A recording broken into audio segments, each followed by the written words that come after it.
So, what I don't want you to do is confuse surrendering with drifting and calling that faith. They are not the same thing. Because one of those takes everything you have, and the other takes nothing at all. Hey, listener, welcome to episode number 116 of Listen Up. Have you ever questioned whether you are supposed to be creating the plan of your life or following the plan for your life? If you have ever asked that question, that is what we're going to be talking about today. This beautiful month of July, I have dedicated my intention to thinking about designing your life. And like always, I approached this intention from a practical standpoint. There were some things I wanted to design in my life, like my man cave and my exercise routine and my time with my family. But the questions have become deeper, way more purposeful, way more meaningful. And the conversation is one that, although I don't really have an answer to, I feel merits having with you here in the messy middle as we explore what our next right step is, what our intention is, and what our truth is. Now, last week, I talked about the difference between designing your life by default and designing your life by intention. Designing your life by default is what I call drift. And the best way to describe it is, if you've ever been to the beach, you come to the sand and you put your little beach bag and your beach chair and your little sandals, and then you disrobe and you go into the water. And as you're in the water, you're hanging out with your friends and your family and you're talking and you're chatting and you're just enjoying the day.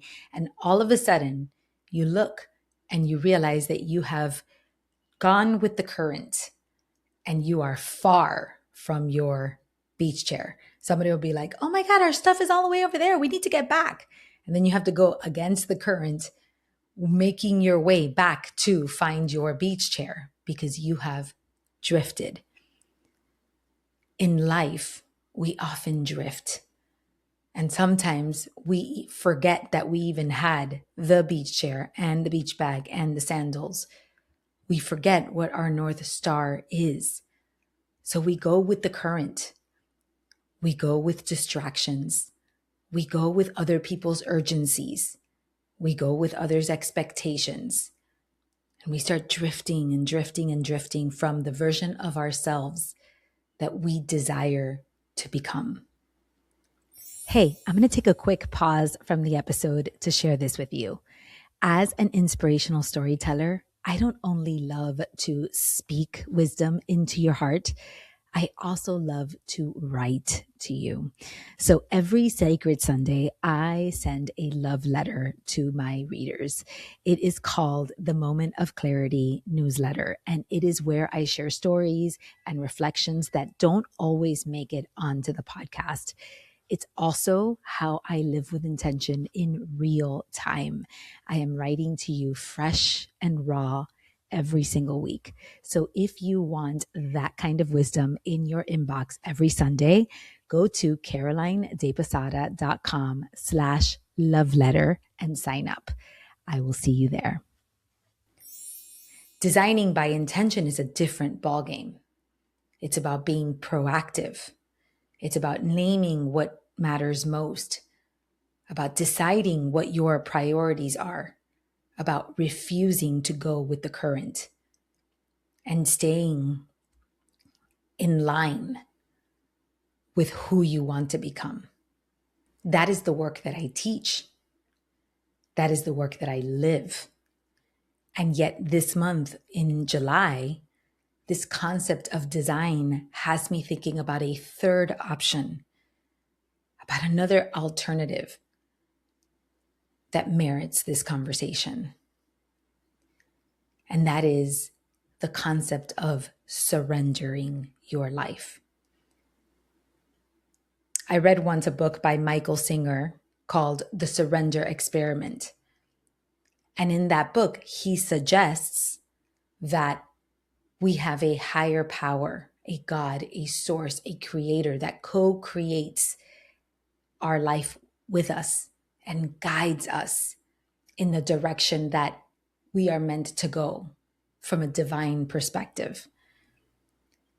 In that book, he proffers that an intentional life is a life of discernment instead of force.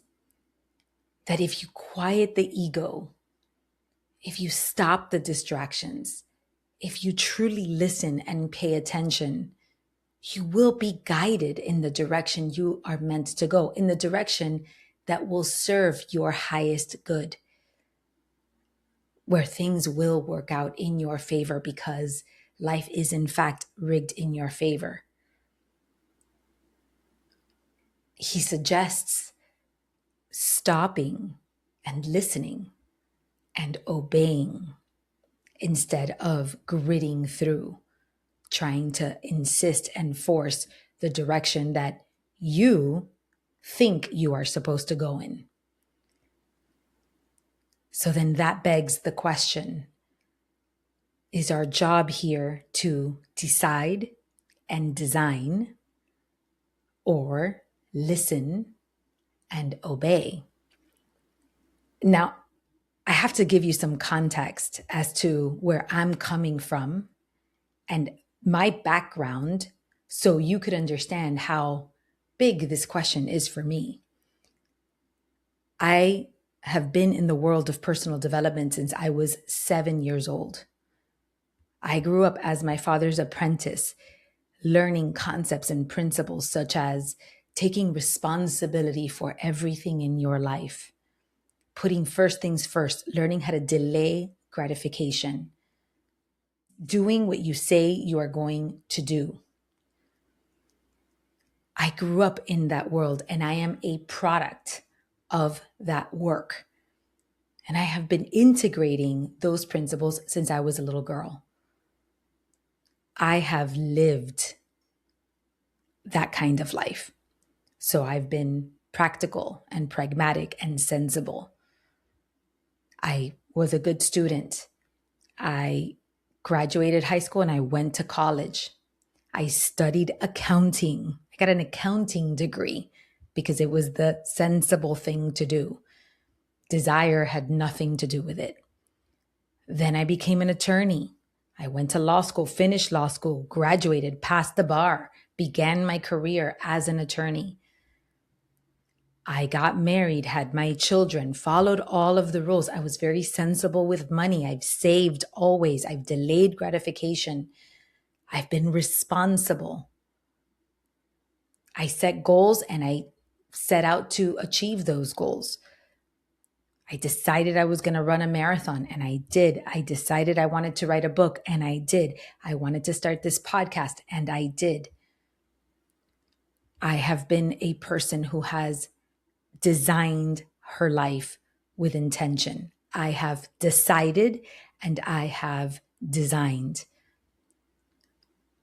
So I believe in that deeply. And then there is this concept that I was introduced to. And a part of me feels like, well, maybe I can just ignore it. That's nonsense. Except that I understand it. Because as I was deciding and designing, I also reached a point when there was a shift. That's why the surrender experiment is so significant for me. I got to a point where the best way to describe it is, have you ever colored inside a coloring book? There's like a design and then you color within the lines. You color to color inside the coloring book. I loved coloring inside the coloring book. I loved coloring books when I was a kid. I loved getting my little crayons and coloring and knowing exactly where I was supposed to draw inside. And then I grew up, and lots of people talk about, oh, we're always taught to draw within or to color within the lines, and we should learn how to color outside the lines. And that made no sense to me. Why would I want to color outside the lines? I'm not an artist. I don't want to draw. But in my life, I got to a point where there were no more lines. And this actually happened to me. This was the beginning of a shift that I did not expect. I did everything I was supposed to do, but there came a point where I no longer had a blueprint, and I was being called to shift off the path I had designed for myself. And I didn't have a curriculum or a syllabus or a grade at the end of the semester to tell me if I was doing it right. I didn't have a book to color within the lines. I just had a knowing that I was supposed to be doing something different and that I needed to listen to that. At first, I felt like it was only a shift in career. I wanted to be a stay-at-home mom with my kids more than I wanted to be an attorney working. That made sense to me. And so I designed my life in a way that allowed me to practice law, but from home. I left the public defender's office and I started to create a different blueprint for myself. But as time went on, the message got louder and messier. It was no longer that I just wanted to stay home with my kids and practice law on my own terms, on my own hours, but it was that I was ready to leave the law altogether. It was that I was meant to do different work. And then that's when things got really messy because I didn't really understand what the work was. I knew that I wanted to follow in my father's footsteps, but I've mentioned this many, many times on this podcast. I didn't want his lifestyle. I didn't want his blueprint. I didn't want to wear his shoes. But I knew I was supposed to go in that direction somehow. And I started to listen and obey and follow, a little bit confused, a little bit inefficient. I just was dipping my toe trying to figure things out. And I've been on that journey for 10 years, 11 now. 11 years trying to find my way in this life that was not part of my design originally. And then there's the biggest shift of all, one that I have avoided saying out loud ever. Ever. I've never said this out loud. But I have this deep knowing that I am meant to be a spiritual teacher or guide or messenger. Something in my heart knows that I am supposed to guide people in a spiritual way. And I had designed my entire life to be the opposite of that. I was raised by a father who was agnostic, a father who prided himself in being a critical thinker and instilled that in me, created that frame for me. And I lived in that frame proudly. I understood it. It made sense to me. And then all of a sudden, I'm being called to something that once in my life I would have rolled my eyes at. A world that maybe is considered new agey or woo or like magical thinker. And yet, I know that I'm being called in that direction and that there is something for me there and that I am supposed to obey and trust and follow the calling. And it makes me deeply uncomfortable. And I've been doing it anyway. Now, I do want you to understand that I have not fully crossed into this acceptance. I'm literally standing in the messy middle of it and trying to figure it out as I go. I'm just answering to the path and doing the work, surrendering the outcomes. But the reason I thought it was important to share it with you is because you may be asking and wondering, just like I asked and wondered, well, does that mean then that we are not supposed to be designing our lives, but rather surrendering to our lives? So then maybe designing by default is not such a bad thing. Maybe we shouldn't be afraid of drifting. Is what I've been saying wrong all along? That's the big question. Here's what I know for sure. Surrendering is not the same thing as drifting. That is something you must know. Drifting is mindless. It requires no intentions and it requires no decisions. To go with the current is usually to go with whatever is most comfortable at that moment.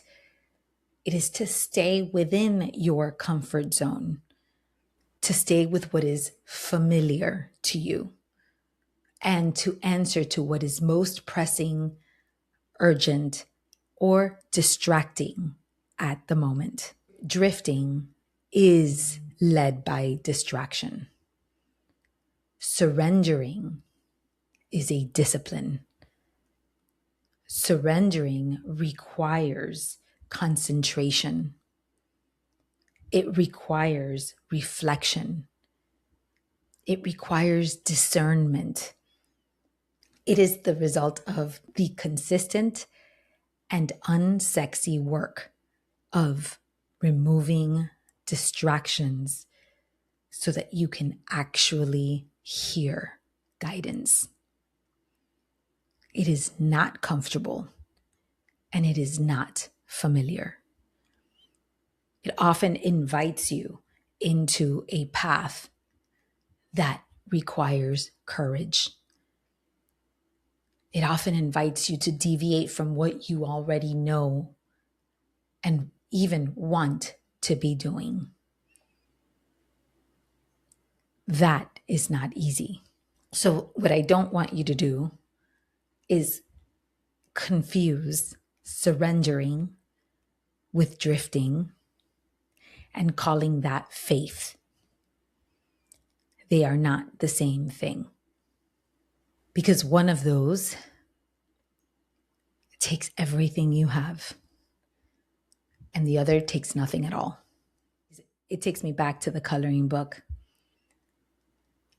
And I look at it as I've had a coloring book my whole life, and all of a sudden they've given me a blank canvas and the lines are gone. And they're asking me to do something that I've never done before, which is make my own drawing. And I don't even know where to begin. And surrendering feels like asking God or a higher power or the universe to provide some lines, even if they're faint, so that I can kind of trace over them instead of trying to invent them all on my own. And then fill those in. And even though I don't know what the picture is that I'm going to create, you know, like those books where they have the painting by numbers, you have all the little numbers, and then you're supposed to connect the dots of the numbers. And then at the end, you figure out what the design is. Even though I don't exactly know what the design is, at least I can follow the little numbers if I get good enough at connecting the dots. That's what I feel like surrender is for me. And drifting is deciding not to draw on the canvas at all. Drifting is letting go of the coloring book and say, this isn't for me. I'm not an artist. Let it be what it is. That I don't want to participate in. As hard as it is, I want to keep drawing. So then the question becomes, which one is it? Is it design or is it surrender? And I think, like everything in life, I've landed somewhere in the middle. I've landed in a bridge of two opposing concepts, which has felt like that has been my whole life. Just a bridge between two worlds. My father being agnostic, my mother being Catholic. Coming from divorce and choosing to stay married. It's that dichotomy that I live in. And I'm starting to look at it as a dance that is partially choreographed and partially improvised. One that you need to follow some rules in so that you can get the moves down,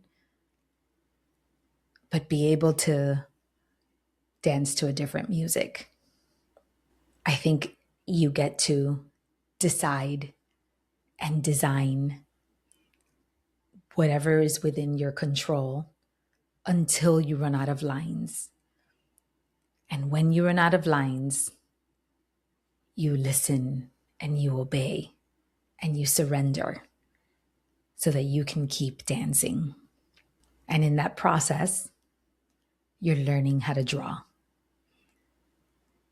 And if you are a person who looks back and reflects like I have, you start to think that maybe you've been training for this all along. Maybe this was what you were born for.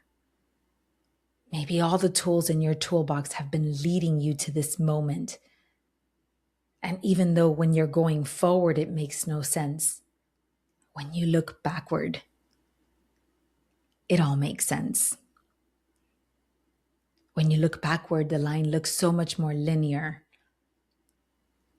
And when you look forward, it looks so much messier. I do not have all of this figured out. I am also in the messy middle of it. And I am learning how to draw alongside you. But the answer that keeps coming to me is pay attention. There are lessons for you here. Keep participating, but don't stop listening. And I know one more thing, that before you get to decide whether you are designing or surrendering, I think you have to start the practice of noticing, naming, and nurturing. You've got to start the process of intention before you can discern what the next right step is. Because the path is long and the path isn't clear from the very beginning. It unfolds as you go along, one intention after the other. I have started to notice how my whole life seems to be unwinding one day at a time, one moment at a time, 1 month at a time, 1 year at a time. And I think it's becoming more and more doable because I notice, I name, and I nurture. That is where the work begins. That's what I want to help you do. Because at some point, if you keep noticing, naming, and nurturing, things start to shift. It stops being about achieving and it starts becoming about awakening. And even though I don't entirely know where that's going to lead us, I know that's where we're supposed to be headed. And I know that it matters. So here's what I cannot tell you today. I cannot tell you if you are supposed to be designing more or surrendering more, or if you're in a designing stage or a surrender stage. I'm in the same messy middle as you are. But what I do know is that the one thing you cannot be is in the drifting stage. That is the one thing we must avoid. And the way that we stop drifting is we start naming the season we are actually in. Not the season we want to be in, not the season we planned to be in, not the season we were in last year. The season we are in now. That is where this work begins. So that's why I have built a workshop called Name Your Season. It's a live workshop and it's going to be happening at the end of this month. The best way for you to learn more about it is if you jump onto my newsletter, carolinedeposada.com/loveletter. It's where I'm going to announce it. It'll be ready at the end of this week. So if this is something you want to participate in and you don't want to miss out on this workshop, I invite you to get on the newsletter and I'll see you there. This is my invitation to come and be in the messy middle with me as we pursue a life of intention, of meaning, and a life that feels so deeply purposeful. So that's all I've got for you this week. I will see you next week. That's it for today's episode. Thank you so much for being here. It means the absolute world to me. Now, if this show helps you live with a little more intention and you love it, the best way to support it is by following wherever you listen and leaving a rating or a review. That is how new listeners can find us, and it helps more than you can imagine. So until next time, keep noticing the sparks of bliss in your life. Bye for now.